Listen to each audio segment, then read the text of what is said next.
저물매 제자들이 바다에 내려가서 배를 타고 바다를 건너 가버나움으로 가는데 이미 어두웠고 예수는 아직 그들에게 오시지 아니하셨더니 큰 바람이 불어 파도가 일어나더라. 제자들이 노를 저어 10여리쯤 가다가 예수께서 바다 위로 걸어 배에 가까이 오심을 보고 두려워하거늘 이르되 내니 두려워하지 말라 하신대. 이에 기뻐서 배로 영접하니 배는 곧 그들이 가려던 땅에 이르렀더라. 이튿날 바다 건너편에 서 있던 무리가 배 한 척 외에 다른 배가 거기 없는 것과 또 어제 예수께서 제자들과 함께 그 배에 오르지 아니하시고 제자들만 가는 것을 보았더니 그러나 디베리아에서 배들이 주께서 축사하신 후 여럿이 떡 먹던 그곳에 가까이 왔더라.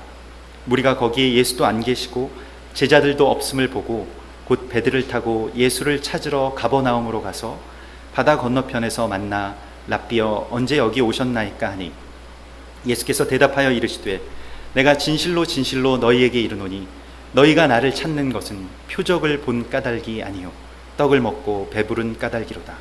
썩을 양식을 위하여 일하지 말고 영생하도록 있는 양식을 위하여 하라. 이 양식은 인자가 너희에게 주리니 인자는 아버지 하나님께서 인치신 자니라. 그들이 묻되 우리가 어떻게 하여야 하나님의 일을 하오리이까? 예수께서 대답하여 이르시되 하나님께서 보내신 이를 믿는 것이 하나님의 일이니라. 아멘.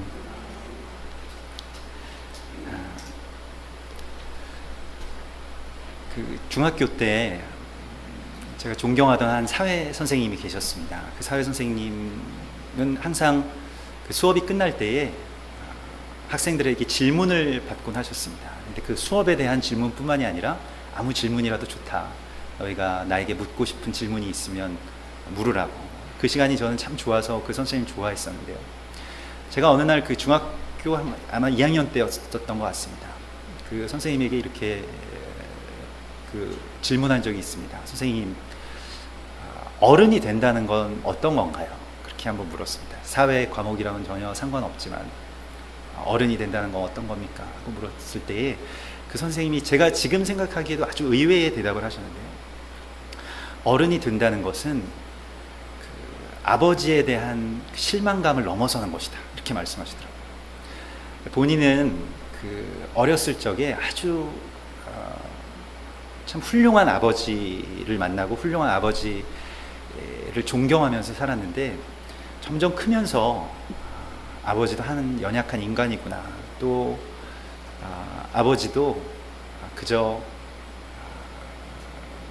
그렇게 내가 생각했던 것처럼 완벽한 사람이 아니구나 하는 것에 대한 실망감, 또 좌절감, 그런 것들을 느끼게 되었다고 그렇게 말하셨습니다. 그리고 그게 중고등학교 시절에 자기의 가장 큰 어떤 아픔이고 또 실망이었는데 그것을 이렇게 넘어서는 것, 또 그 넘어서는 과정이 아마 어른이 되는 것인 것 같다고. 그래서 그 선생님이 마지막에는 나도 아직 다 어른이 채 못된 것 같다 이렇게 말씀하시는 게 참 인상적으로 지금도 아직 기억이 많이 남습니다. 사실 어린 시절에 우리 아빠는 힘도 제일 세고 모르는 것도 없고 돈도 제일 많이 벌고 세상에서 가장 위대한 사람이 우리 아빠인 줄 알고 살았었죠. 그런데 그렇게 그런 슈퍼맨과 같은 아빠, 슈퍼맨과 같은 엄마가 아니라는 것을 깨닫고 난 뒤부터 우리의 삶은 어쩌면 그냥 세상에 혼자 남겨진 것과 같은 그런 고아처럼 이제 그때부터 살아가는 것인지도 모르겠습니다. 여러분, 실망시키지 않고 또 실망하지 않고 살아가는 것은 얼마나 어려운 일인가요? 또 그게 불가능한 일이겠죠. 아버지로서, 또 완벽한 어머니로서, 또 아들로서, 딸로서 내가 누군가에게 실망시키지 않고 또 그 기대를 충족시키면서 살아간다는 것처럼 어려운 일은 없습니다.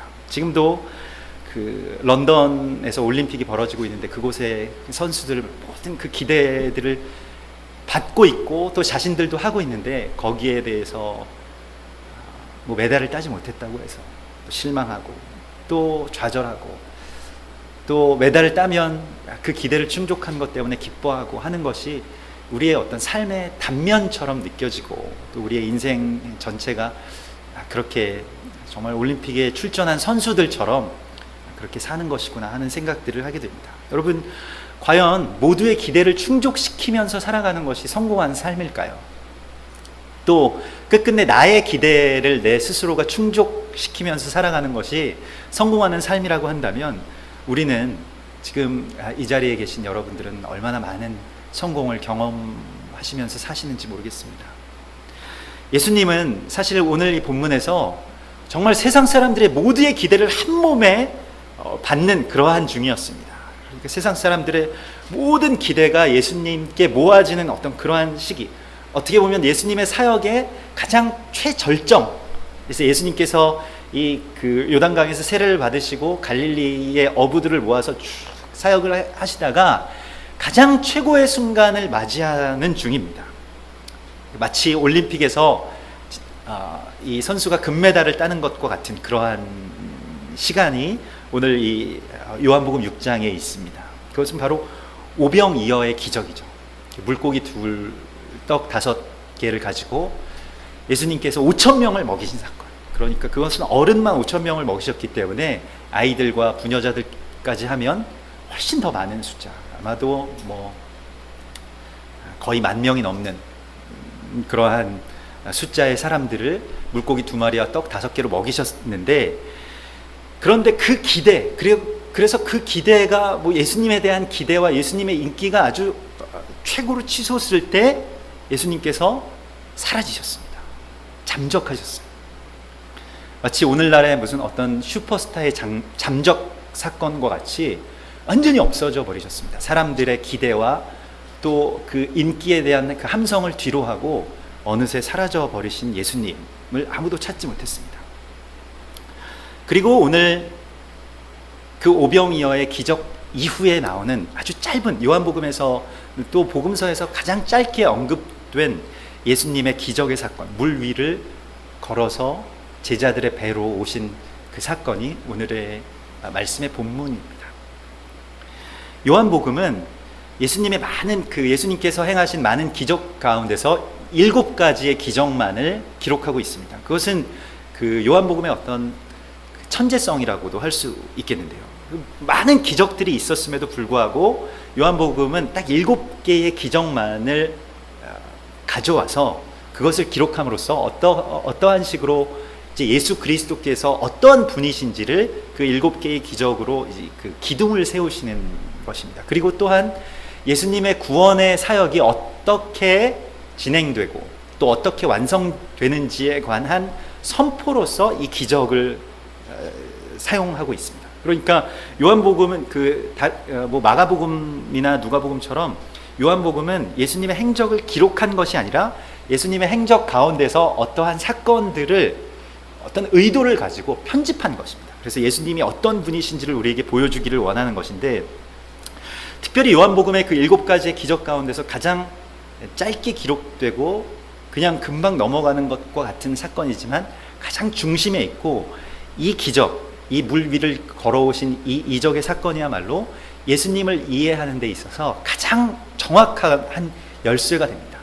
그래서 마치 그 7개의 열쇠가 있고 7개의 문을 열고 예수님께로 들어가는 것과 같은 지금 것인데, 모든 이적의 중심에 지금 이 오병이어의 사건이 있고, 그 물 위를 걸어간 사건이 있고, 그것이 특별히 다른 이적과는 다르게 독립적으로 이 이적을 기록하지 않고 오병이어의 사건과 함께 기록을 해 놓음으로써 이 이적이 오병이어의 사건을 완성하는 이적이라는 것을, 그 어떤 연관성을 가지고 있다는 것을 이제 오늘 이 요한복음에서는 말씀하고 있습니다. 그러므로 오병이어의 그 최고의, 예수님의 최고의 기적 가운데 하나인 오병이어의 기적을 완성시키기 위해서는 물 위를 걸어오신 예수님을 만나지 않고서는 오병이어의 기적은 아무것도 아닌 것입니다. 오늘 본문에서도 그 나를 따르는 사람들, 나의 그 인기, 나의 어떤 치솟는 그러한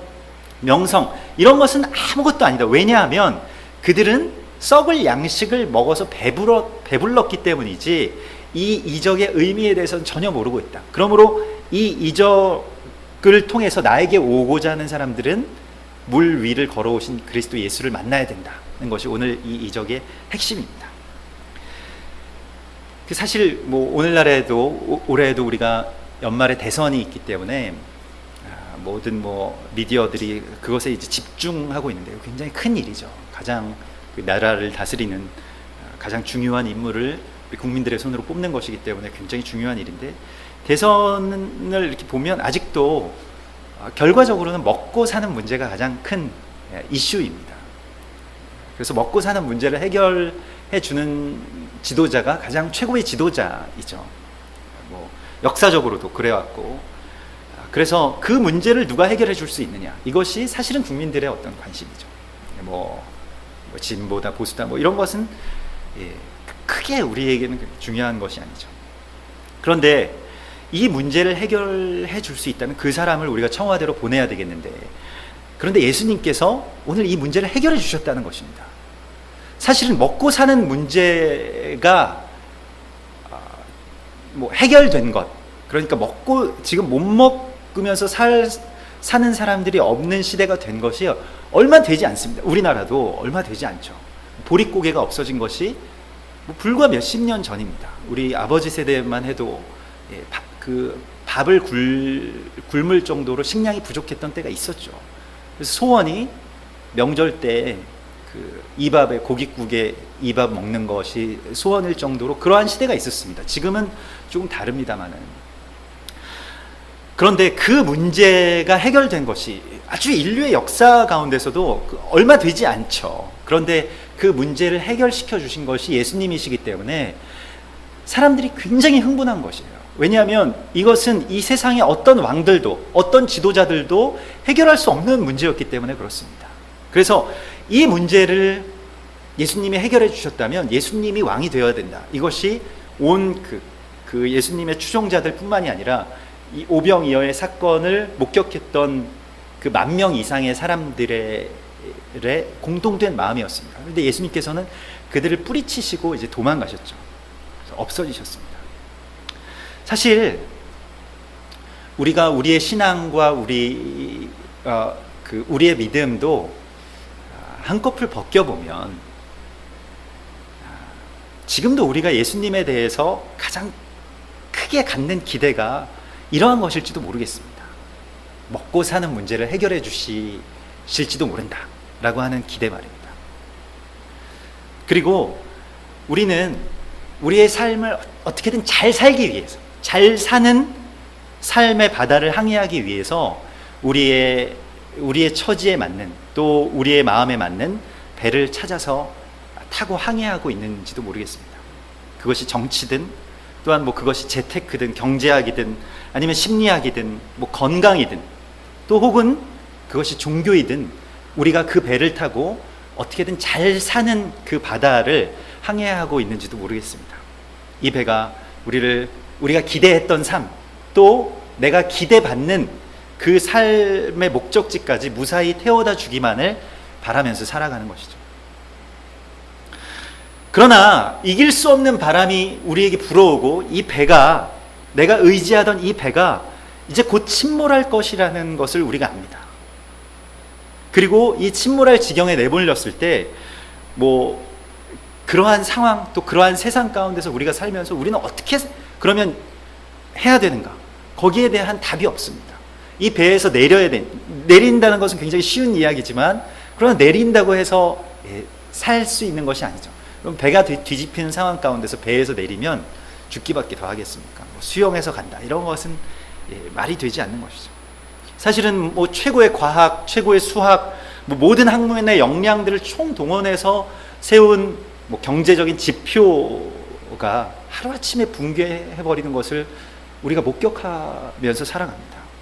지성과 진보의 시대를 살고 있다고 하지만, 이 세상의 그 지구상 어떤 역사보다도 최악의 대량 학살, 살육, 압제, 독재가 만연한 시대에 살고 있는 것이 또한 우리 시대입니다. 심리학 서적, 상담 서적은 늘어가지만 우울증, 자살, 뭐 이혼, 뭐 또한 가정의 붕괴는 더 심각해지고 있습니다. 침몰해 가는 그 배를 지켜보는 것, 또 이 배를 어떻게든 침몰로부터 구하기 위해서 필사적으로 노를 저어서 뭐 어디까지든 피해 보려고 하지만 이제는 뭐 우리 모두가 다 힘에 부친 것처럼 보입니다. 오늘 제자들은 자신들이 정말 그 바람을 거슬러서 아주 그 갈릴리의 노련한 그 어부들이었기 때문에 바람을 거슬러서 한 10여리 정도, 한 4km 정도 계속해서 노를 저어갔다고 오늘 성경은 증언하고 있습니다. 힘이 다 빠지고 이제 더 이상 안 되겠다, 더 이상 이제 우리가 버틸 수 없다고 생각되는 그 지점 가운데서 예수님께서 나타나시죠. 얼마 전에 제가 아는 그 사업하시는 한 분이 저를 찾아오셨어요. 그래서 뭐 같이 잠시 얘기를 나누었는데, 그분은 참 아주 언제 봐도 이렇게 자신만만한 그런 그 CEO였습니다. 그래서 이렇게 굉장히 뭐 항상 자신감이 있고 또 능력도 그만큼 뛰어난 분이셨는데, 뭐 좀 어려웠을 때에도 우리는 뭐 충분히 괜찮다고 그러던 분이셨는데, 얼마 전 최근에 제가 뵀을 때는 더 이상은 정말 버티기 힘들다고, 직원들 월급 못 주는 게 너무 가슴이 아파서 지금 그것 때문에 너무너무 힘들다고, 그 예전에 그 어떤 당당하던 모습들이 다 없어지고 정말 말 그대로 이 얼굴에 그 기름기가 쫙 빠진 모습으로 제 앞에 나타나셨더라고요. 그래서 머리도 그새 새하얗게 새시고, 그래서 좀 같이 대화하면서 참 어렵긴 어렵구나, 이 전체적인 경제가 어렵긴 어렵구나, 조금만 더 가면 되는데 여기서 좀 몇 달만 더 버티면 살 수 있을 것 같은데 지금 그게 너무 힘들다고, 그래서 참 어려움을 토로하고 뭐 그렇게 말씀하시다가 그분이 이런 말씀을 하시더라고요. 예전에는 이런 과정 가운데서 예수님이 나를 도와주실 것이라고 생각하고 예수님께 아주 간절하게 기도했었습니다. 근데 지금은 이제 이런 과정들이 조금 오래되었는데 지금은 어떤가 하면 그냥 예수님이 좋대요. 그냥 예수님이 좋더라고요. 뭐 예수님이 뭘 해주시든 해주시지 않든 그냥 예수님이 좋은 단계에 들어왔다고. 그래서 뭐 본인이 출석하시는 그 교회에서 목사님이 하시는 말씀을 한참 동안 저에게 또 전해주시고 또 어떤 은혜를 받으시는지에 대해서 한참 말씀해 주시고, 그래서 결론적으로 저는 예수님이 참 좋습니다. 네, 그렇게 말씀을 하셔서 같이 잠시 손 붙잡고 잠깐 울었습니다. 같이 울고, 그게 정말 예수님이